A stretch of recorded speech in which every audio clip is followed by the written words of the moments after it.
একটু উচ্চ আওয়াজে দেন না, নারে তাকবীর। আল্লাহ শুকরিয়া, তবু বেশ কিছু লোক পাওয়া গেছে সকালে। এখনো যারা বাড়িতে রাস্তা আছেন চলে আসেন, একটু মোনাজাত হবে, দোয়া হবে, একটু আখিরি দোয়ায় শামিল হয়ে যায়। প্রত্যেকে আমরা দুয়ার ভিখারি, কথা ঠিক না বেটি? মাই মুরবি কবর চলে গেছে, তাদের জন্য একটু খাস মোনাজাত হবে, দোয়া হবে, একটু তাবারুক আছে, একটু বিতরণ হবে, একটু মাহফিলে বসে যাই। ওয়ালাল আখিরাতু খায়রুল লাকা মিনাল উলা। আল্লাহর কোরআন বলেছে, বান্দা শেষ ভালো যার, সব ভালো তার। সারা রাত বসে বসে শুনলাম, একটু বিদায় বেলা একটু দোয়া না করলে কেমন একটা হয় না? কথা ঠিক কিনা বলে?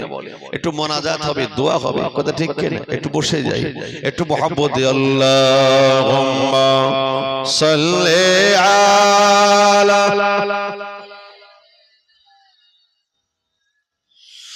ওয়া আলা আলি সাইয়্যিদিনা